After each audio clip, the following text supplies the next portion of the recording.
Hi everyone, welcome to our Pepped Direct Consumer Customer Retention Method webinar. We're really excited to have you here and are going to get started straight away actually, so we'll dive straight into it. So our agenda for today and what we're going to cover is the following. So the first thing we want to just dive into a little bit more is actually the problem that we're seeing customers or clients facing on a weekly and sort of monthly basis when it comes to customer retention. We'll go through the solution in terms of how we see that playing out in sort of three different levels. We'll go through calculating customer retention rate, and then the meaty part of this webinar today will be the 5 key principles that every direct consumer brand should follow. So we'll go through those in a little bit more detail, and then we'll save some time for questions at the end.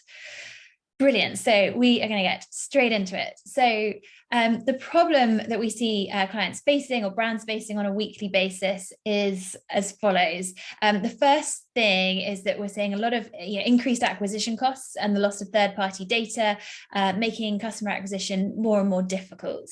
That probably won't surprise you to know. And the second thing there, along with skyrocketing acquisition costs, is the advertising strategy that you've come to rely on has suddenly become very expensive and potentially a little bit inefficient. And the third problem that we see clients and brands facing is that really knowing how to actually drive up the customer retention without harming your bottom line. We know it can really feel like a dark art, and knowing where to start can be a little bit confusing. But the good news is that with the struggle comes plenty of opportunity, and we see the solution forming in 3 key elements. So I'm going to go into those now. The first is focusing on existing customers. So selling to an existing customer is 6 to 7 times cheaper than acquiring a new one. And that stat is banded around quite a bit, but it's definitely, it is a fact, it's the truth. So it's, focusing on your customer retention really is the key to unlocking further revenue. The second focus that we recommend is really building long-term brand loyalty, and in order to improve your bottom line. And the third thing is to provide your audience with the personalized and hyper-relevant experience that they're expecting. So who am I? Just to take a little bit of a step back, I'm the founder of Pepped. We're an email and SMS lifecycle marketing agency, and we specialize in working with direct consumer health and wellness brands.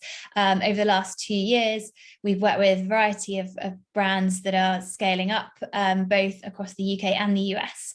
And prior to launching Pepped, I was at a business called House, sort of big US tech startup, for just over 5 years, where I was leading the international lifecycle marketing. Whilst I was there, we were scaling the business across 14 countries. And so that was a really interesting time to be putting all of these strategies and email and SMS into place.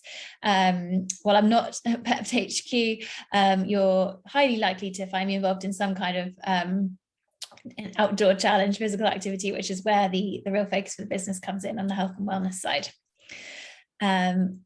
Before I carry on, would it be helpful if I share a replay for the slides? It's going to be quite an interactive session, so just give me a little yes or no in the comments, and we'll get on and make sure that we send you that replay after the webinar's finished. Oh, okay, it's recording, good. I don't know if anyone else got that notification. Then we'll make sure that we get the slides over to you. So yeah, stick around and we'll do that. Brilliant. Okay, so question, yeah, which email client? Oh, so yeah, good question, Tanji, and we'll save some questions for the end, but I can answer this one, that's quite easy. So generally for direct consumer businesses, we recommend Klaviyo. It's a really great option, both in the kind of ease of use, but also it gives you a lot of functionality in terms of reporting and being able to get quite granular with your personalization, which we'll come on to in a minute, and the segmentation side of things. So Klaviyo is always a really good option to have a look at. Perfect. So before you can focus on improving your customer retention rates, you of course need to know what your retention rate is. You might already have a feeling about what your customer retention rate is, but ideally we need to start with an actual number. So again, let me know how many of you know what your customer retention rate is as a percentage, or let me know if you're not sure. Just keen to get a sense of kind of, yeah, where everyone's at. Do you know what your customer retention rate is currently?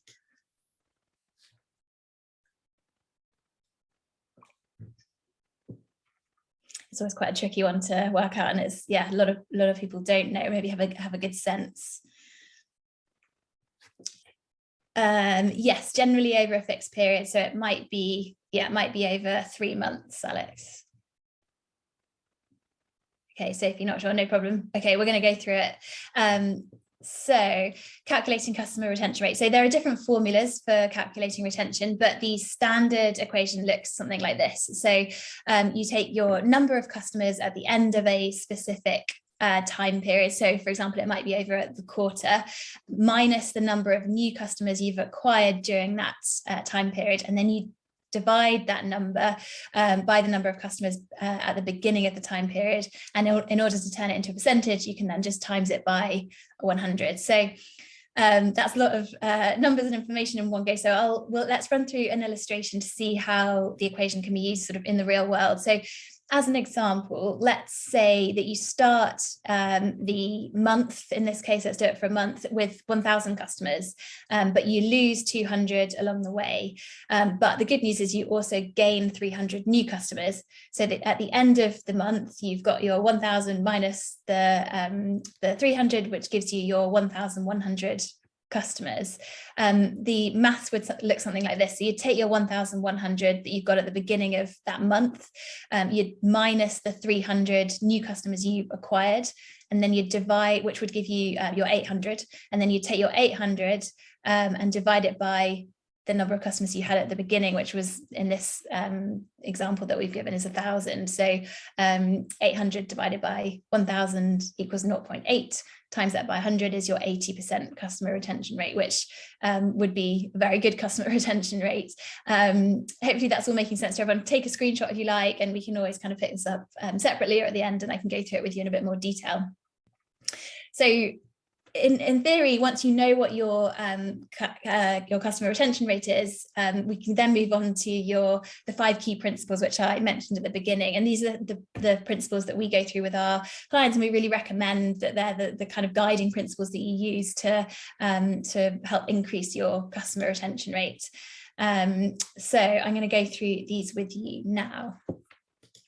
So the first one, one of the most important things, is to make it personal with personalized comms and segmentation. And this can often be easier said than done, and sometimes causes a lot of headaches in terms of where to start. So I'm going to go through a little bit of a sort of overview here of how I'd suggest you tackle it.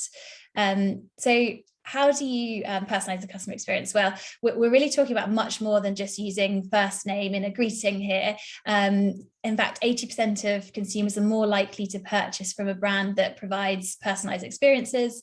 6 in 10 are more likely to become repeat buyers following a personalized shopping experience. And 67% of customers agree that their standard of a good experience is higher than ever. And I think we've probably got COVID to thank for that one, in terms of people, being online a little bit more, purchasing online, and then that expectation has really increased. So our recommendation is to think about personalizing your comms by providing recommendations based on their previous purchases. For example, if you know a customer has bought a certain product SKU, there's an opportunity to sell that one back to them again, or to cross-sell, upsell to other things they might like. So personalizing by what they've bought is a really great start. Sending emails at the times that you know they usually shop. Are they evening shoppers, midweek whilst they're watching TV? Are they weekend shoppers? Do they only shop with you during sale periods? Identifying when those people are coming to you and purchasing is a good way to then use that information to make sure that you're sending timely comms with them.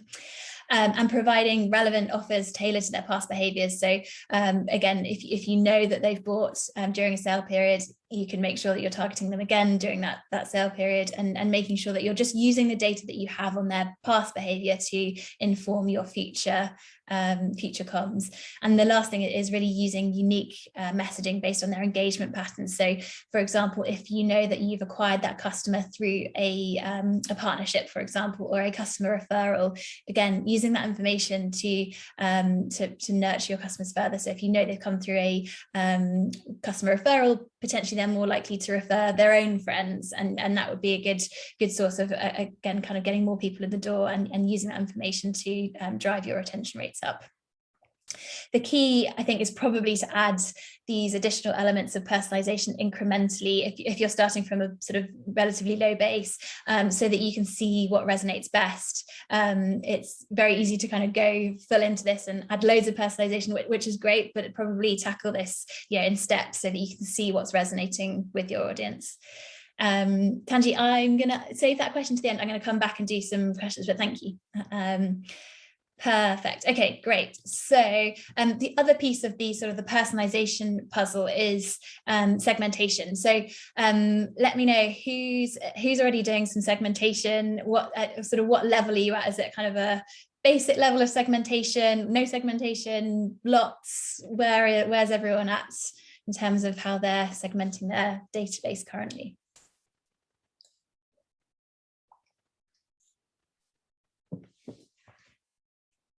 Quite basic. Okay, cool. Various experience. Yeah, lots. Okay, cool. That's great, Hannah. Launching new lifecycle. Okay, cool.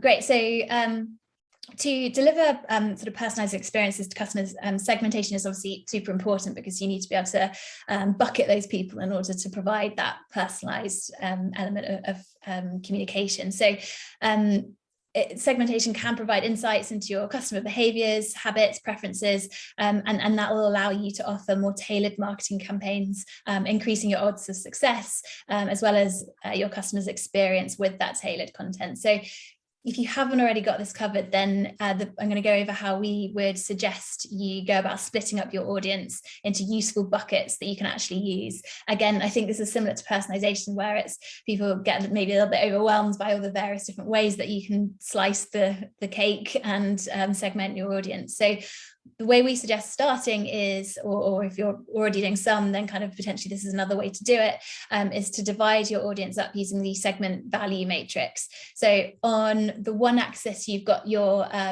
current value of a customer, and on the other, you've got your potential value that they might, so what they might spend going forwards.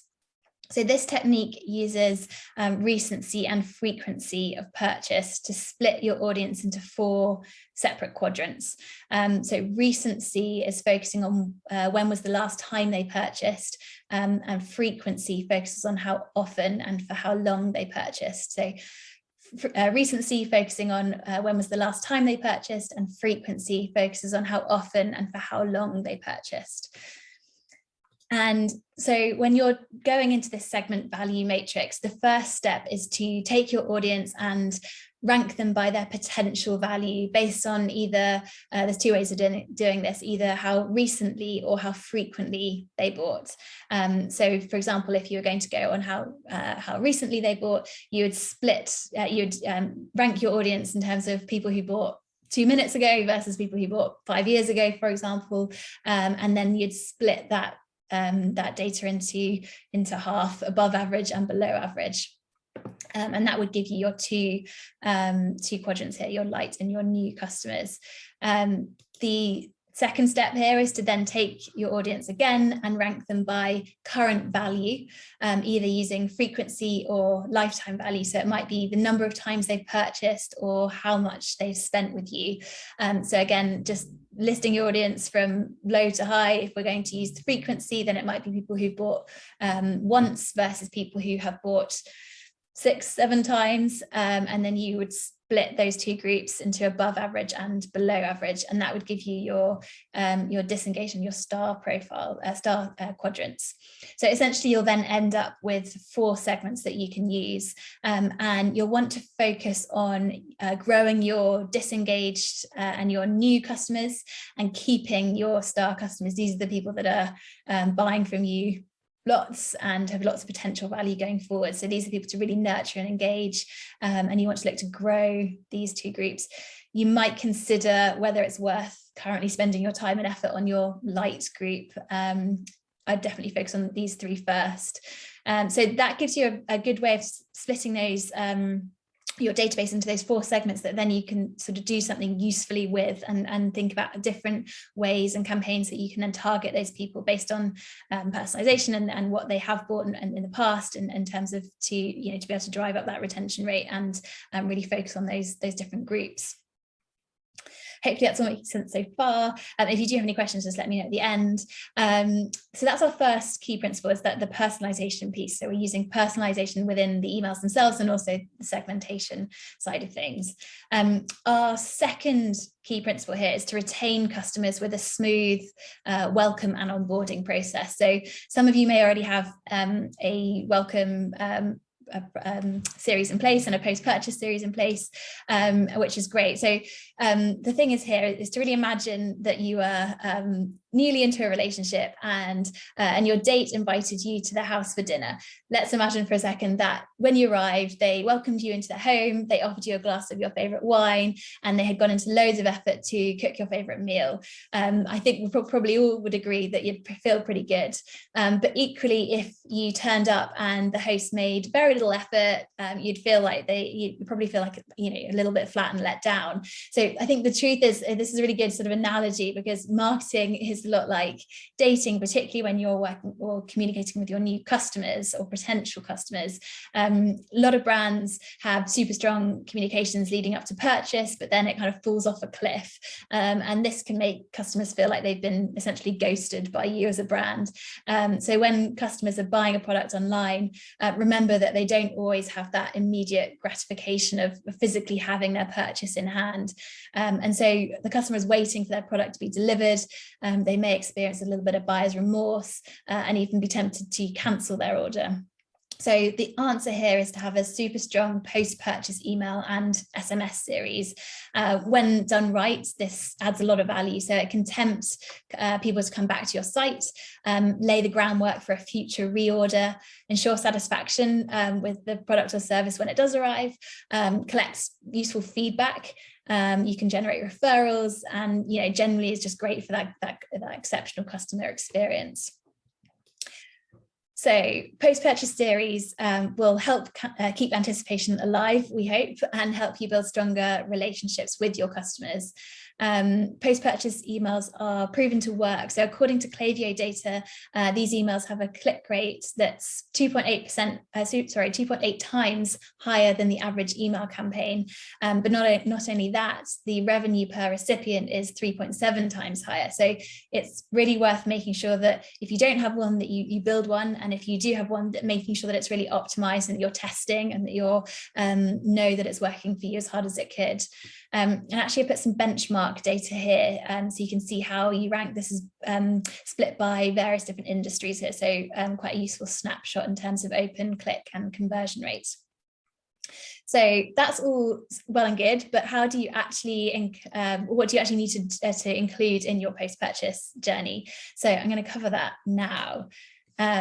So I guess the best way to think about it is to think of it a bit like laying out a trail of delicious cookies out for your new customers. So you want them to kind of slowly find out more about the brand as they go along, open their emails, they're learning more, they're trusting you, and you're adding lots of value. And these are little value cookies, if you like. So the first thing to do in your post-purchase journey is to say thank you. And I guess it sounds super obvious, but it's also a really important one. So personalize your message by splitting your flow and altering language based on whether the customer has purchased from you before, whether they're a returning customer, and consider adding information about your loyalty program if you have one, or your brand story for customers who are new to your brand. So definitely consider splitting that out based on new versus returning. And for your returning customers, for example, you could update them on their reward status. If you have a loyalty program, welcome them back, thank them again for coming back to you. And the second email in this series is focused on kind of letting your customers know that you're available to help. So this one often gets forgotten, and customers may have questions after they place an order with you, and those customers will want to know how easy it is or how to get in touch with you if they've got a specific question. So make sure that your support, your email, your phone number, if you've got one for customers, is readily available for people to see and so that they can get in touch with you as and when they need to. Third email, penultimate email, is to offer educational content. So this is really about adding value to their journey. They have bought with you, they trust you. You need to now think about how you can add value to them.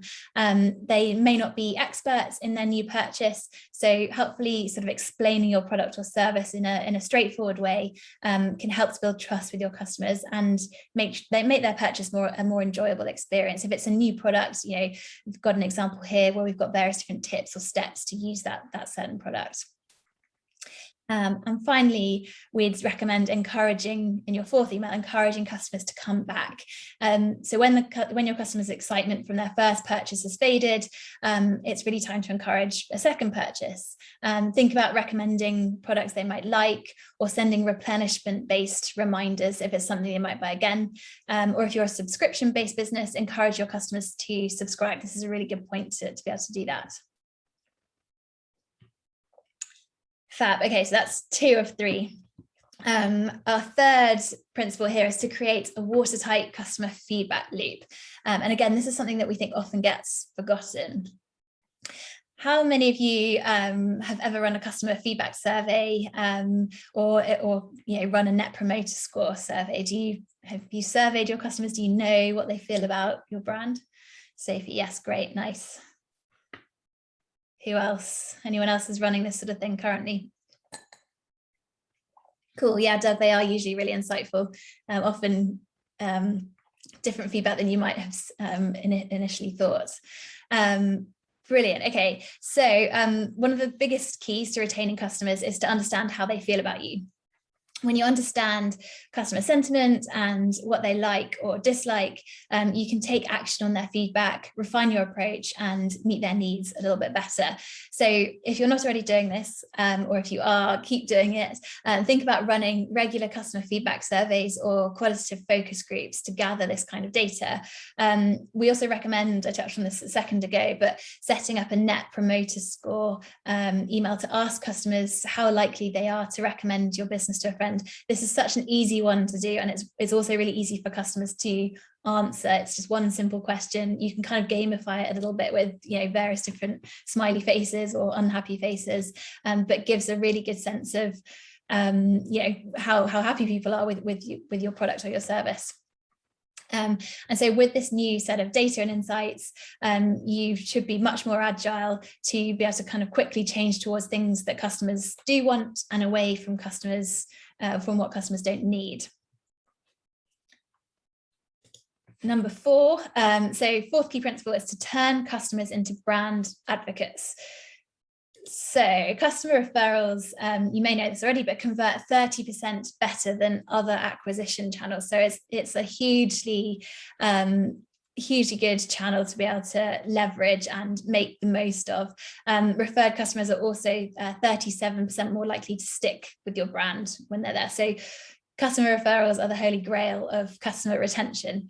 The best customer referral programs incentivize purchases for your customers, but also your customers' friends. So having that double incentive for both the referrer and the referee is one of our sort of top tips here. And make sure you use a different offer to your new subscriber incentive if you've got one, just to make people feel a little bit more valued. So if you've got a welcome incentive, make sure that it's not the same incentive that you're using for your referral program. It might be slightly different, just so that creates that slight differentiation and then makes people feel as valued as possible. Loyal customers and their friends also have a better potential for higher customer lifetime value. And because of this, you can afford to offer them a deeper discount or incentive. Is it more loyalty points or free products? It doesn't always have to be money off or percentage sort of discount off. So think about that for something to sort of incentivize them with. And so the next question is really, how do you promote customer loyalty? Well, there are a couple of ways that we would suggest you go about doing this. The first is to think about celebrating anniversaries and milestones. So how great does it feel when a friend remembers your birthday and they kind of go out of their way to make you feel really special? It's pretty good. So try kind of leveraging that idea within your own comms and your own customers. So sending messages based on your customer's birthday, first purchase, children's birthdays, pets' birthdays, whatever data you might have. And you can automate anniversary emails,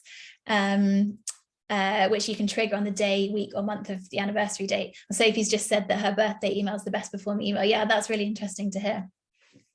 So not only is it a great way to build stronger relationships with your customers, it's also really great for boosting brand affinity, encouraging repeat purchases, increasing retention, and even winning back lapsed customers.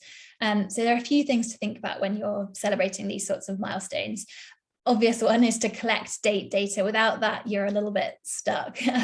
So in order to create an anniversary email automation, you need to have those specific dates that are relevant to your customers, such as their birthdays. So one way you can collect this sort of data is to do it incrementally. So once you've got your customers in the door, maybe you could send them a quick form, ask them to tell you when their birthday is, and collect that data over time.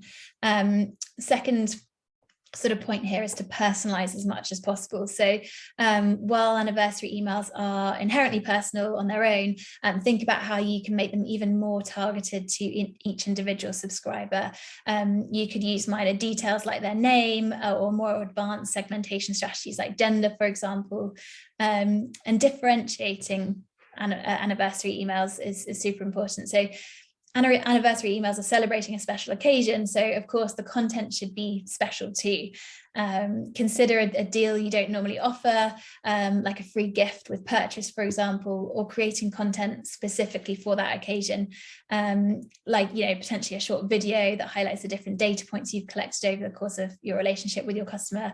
Maybe it's how many flavors of a drink or a protein powder they've tried. So try and go kind of above and beyond for that specific birthday message.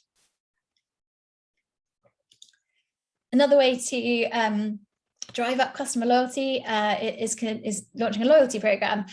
So we recommend definitely consider doing this.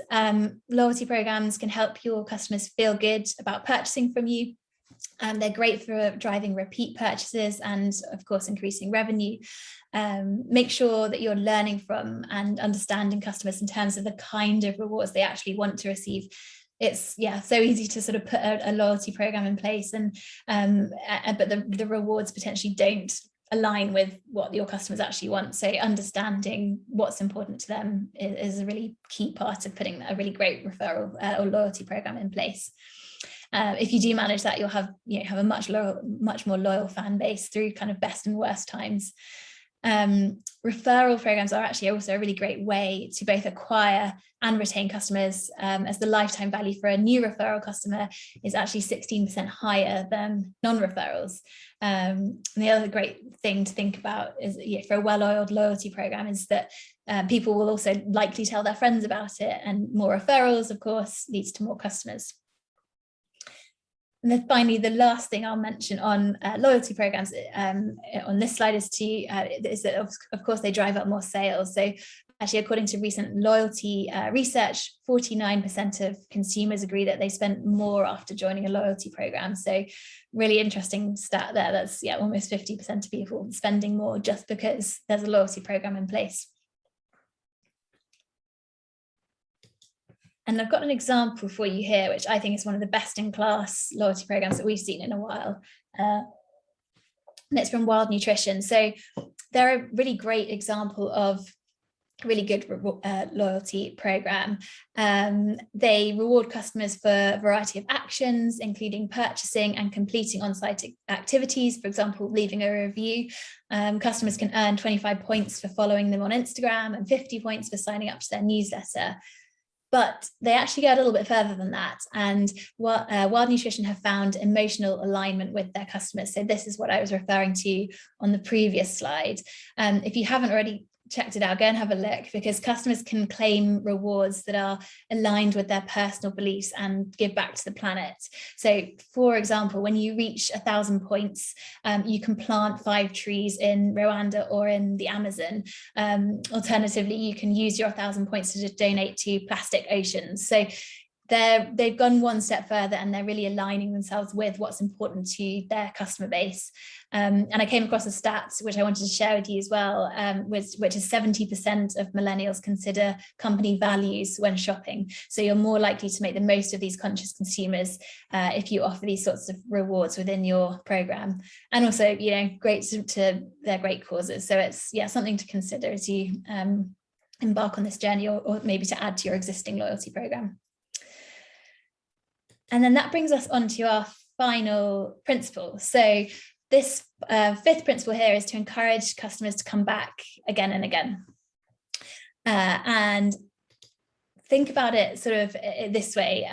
This is how I quite like this analogy. If you could have 100 customers buying something from you once, or 10 customers buy the same product from your brand every month for the rest of their lives, which would you choose? I'm hoping you're all weighing that up and thinking the latter. So while it's probably not breaking news to you that it's ideal for your customers to buy more than once, the tricky part is figuring out which strategies will encourage your shoppers to come back multiple times. And if you sell products that are consumable, that people can find at their local shop, how do you keep them coming back to your online store every time they need a refill, rather than nipping to Tesco? Well, you might kind of assume that they will just restock them, their product or whatever you're offering them themselves once they run out. And ideally that is the case, but remember also that your competitors are likely to be bombarding your customers with alternatives to your product on a daily basis. And perhaps your customer loves your coffee if you're selling coffee, but they've been hit with an enticing ad that's offering them 10% off from a new brand. So they might go and try that. So there's lots of, the customers are being pulled in lots of different directions. Not to mention that if your customer does run out of your product before placing a new order with your brand, they might just go and seek out a quicker way to get what they need. Maybe that means running to the local shop, or even taking advantage of a service that provides same-day delivery. Either way, it means that you risk losing out on a potential sale. However, with a replenishment email or series of emails, you can reach your customers before they even have a chance to consider other options. So if you are selling something that's consumable, this is a real important one to have in your kind of bucket of email flows. And when you're setting up your replenishment comms, it's really vital, of course, that they're personalized and that they are based on what the customer has previously purchased. It needs to be, you need to make it as easy as possible for that customer to come back and buy from you again. I don't know how many of you are using Klaviyo, we touched on that earlier, but if you are, they have a predictive analysis tool so that you can decipher the most ideal send time for your to send these comms, and you can automate it that way. And then in terms of sort of how else, I don't know if any of you can hear my barking spaniel in the background. Please ignore him for a minute. Another great way to kind of encourage customers to come back is by implementing a win-back series. So your win-back flow is a series of emails sent to customers who previously engaged with your brand but have not interacted with you for a certain period of time. So this flow is an essential part of customer retention, and so not having one is potentially leaving quite a lot of money on the table. Remember that it's 5 times more expensive to acquire a new customer than it is to retain existing customers. So keeping those customers coming back is super important.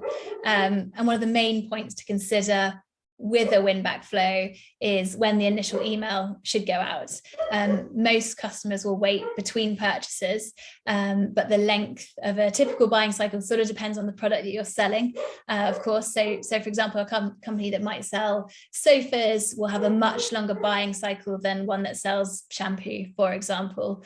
The flow should only target those who have not engaged with you for longer than your business's average buying cycle.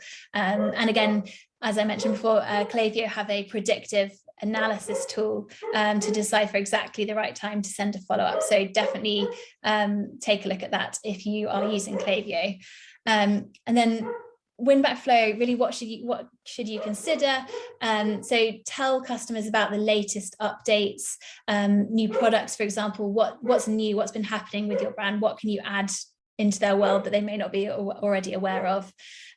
Consider including some sort of incentive or discount. It doesn't have to be money off, it could be a gift, it could be something that they can that adds to their experience rather than it simply adding money or taking money off their purchase. And the third thing here is to really make sure that your content looks visually interesting and personalize it as much as possible. I'm going to go through what we would suggest you put in your win-back series on a sort of email by email basis. I think this is it's a really critical flow. So this is one that I wanted to dive into in a bit more detail. And the first email in this series should be a light touch point and the shortest of the sequence. So include a few select products, 3 to 6 of either your best-selling products or latest releases, for example. You could also include some sort of incentive here. This is what we usually would suggest in a win-back series. Second email should act as your reminder to customers about the incentive from the first email, as well as a sense of urgency. So this is the chance to really ramp up that sense of, the offer will only be around for another 24, 48 hours and really nudge people into making that purchase. You can look to sort of set that expiration date. And in this email, potentially add different products to your first email. If you previously included some of your best-selling products, then consider adding some of your new releases, for example. And finally, for your third email, this is where we would encourage you to have quite a strong call to action for customers to either re-engage, change their email preferences if they're no longer interested, and potentially unsubscribe. It sounds counterintuitive, but you want to have that clean database and having people on your mailing list who are not interested in what you have to offer isn't worth your while. You want to get rid of them. It will help with your deliverability over the long run. So this is really their last chance to take you up on that offer and re-engage with you. And so that sums up our 5 key customer retention principles. Tell me, or comment in the chat, what's been kind of most valuable for you from the session? Which of the principles or the 5 key elements we've been through have kind of resonated with you or stuck out most? I'm sorry for the dog barking in the background. I don't know if you can even hear it, can you? Maybe it's just, I hope you can't. Win-back, yeah, okay, that's interesting. Yeah, win-back is definitely a really important one to have and is often a little bit overlooked. And I think definitely for that third, fourth email, look to kind of use it to clean up and tidy up your database segmentation. Cool, Saskia, yeah, that's good. Tailoring your loyalty program. Yeah, I think with Wild Nutrition, again, if you haven't already had a look, go and have a look at their program. I think there are a few case studies online about it, but it's really worth having a look at. Cool. Okay, great. So just before we wrap up and go into questions, now I've given you sort of these 5 key principles. It's very much over to you to sort of fit these into your own marketing strategy. Of course, if you don't feel like you have enough time or would like some support to book a free 20-minute strategy call with me, then Laura is going to stick the link in the chat now. Have a look through, feel free to book a call. I can promise it's not a sales call, and I'm very open to kind of helping you all with your retention and your strategy and look at where you are now. So thank you, Laura. Laura's just put the the link to booking a call with me in the chat. So grab that link before we end and feel free to please book some time in with me. More than happy to go through some of these principles in a bit more detail and kind of flesh it out on a more personal sort of one-to-one basis. Brilliant. Okay, so does anyone have any questions? I think I saw a couple popping up as we went through, but I didn't have a chance to answer them. But feel free to put them in the chat now. Tanjeet, cool. Which brands have you seen personalization emails really well? There's a few here that I'd recommend.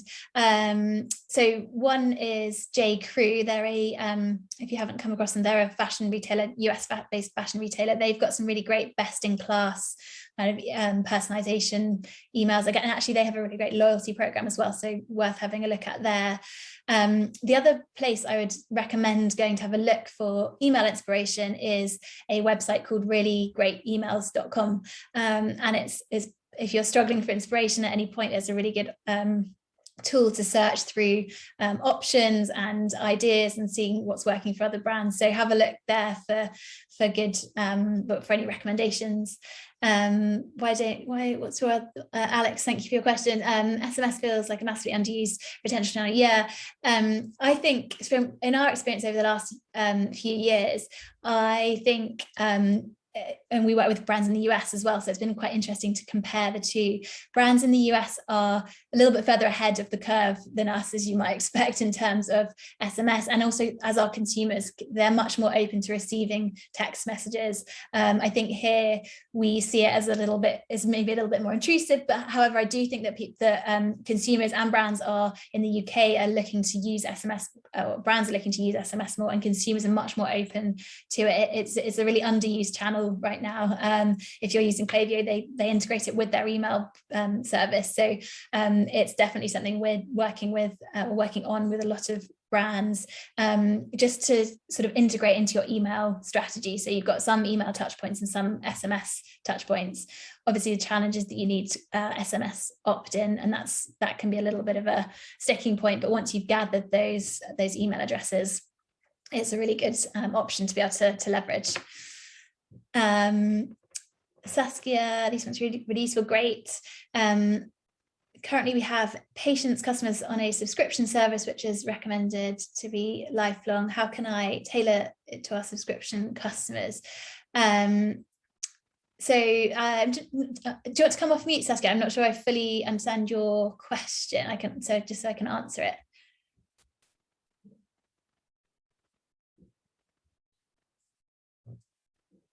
Or I can pick it up with you afterwards. Let me know either way.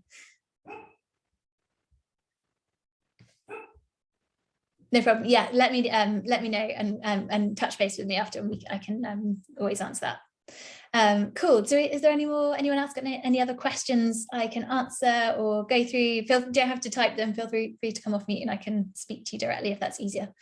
Georgie, I have a question. Hey, chat. Hi, how are you doing? Yeah, not bad, thank you. All right. So actually, we have a client, right? We have a client which sells just one product. This may be, valuable for everyone else as well. So we have a client that sells just one product, which is a cream. And it takes them anywhere from 2 to 3 months in order for them to actually get, through the whole product. Yeah. So the thing where we struggle is how can you keep them, engaged during those 2 to 3 months? That is very, very hard. Yeah. So what we've been thinking about is we do serve like just one, just selling just one product each time. So what we were thinking is during that process, we could actually offer them a subscription. Yeah. So that's one way we thought about it. Do you have any experiences in that case when it comes to just product services? As what you're saying, so you've got they're selling a product which is they are using it regularly, but it doesn't necessarily get results until 2 to 3 months down the line. No, it takes them at least 2 to 3 months to get through the whole cream. So I see. They buy a cream and it takes them 2 to 3 months. Yeah. So in that period of time, you obviously have to engage your clients. Yes. But how do you do that? Yeah. Okay. So you don't have anything else to sell. Yeah. I would lean into kind of the value add content here. So think about what other complementary educational info or brand info that you can share with them. Videos, blog posts, community potentially is another big option there in terms of keeping those people engaged. If it's something isn't going to run out or they're not going to use it up for 2 to 3 months, then I suggest leaning into kind of the value added content. So what other complementary information, education can you share with them on a weekly, fortnightly basis that will help add value, help position that brand as an authority, help keep them top of mind so that when it does run out that they're going to come back and replenish their cream or whatever it is. Community potentially is another great one, and building some sort of community around other customers going through similar challenges and pain points, and using that to kind of keep people engaged over a longer period of time. Yeah, that's interesting. I'd like to add something there. So if you've got a window of, like, say 90 days until then you need to replenish the product, I always think about like inspiration and engagement through video, right? So video is a really good way to keep that engagement going.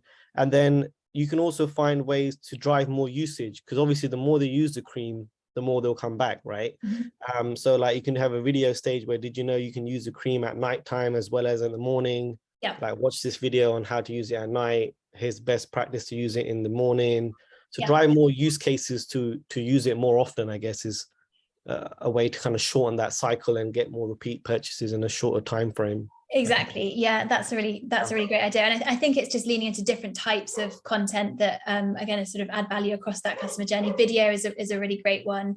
Building a sort of community, getting them to follow you on social and interact with you and along other channels as well, not just email, is another option as well. So I think it's potentially about trying to shorten that buying cycle, but I think more importantly, making sure that you're top of mind when they do run out and it is time to come back. That was actually a very good one. Yeah, thank you. Cool. Look, great. Thank you everyone for joining. I hope that's been helpful. We'll share the recordings. I promise my spaniel isn't normally like this, and typically this is when he decides to go crazy on a barking mission. So we'll share those slides with you, and please feel free to book in a call and get in touch with me over the next day, week, and we can set up some time to have a chat. Thank you. Brilliant. Thanks everyone. Nice to see you. Thank you. Bye. Bye-bye.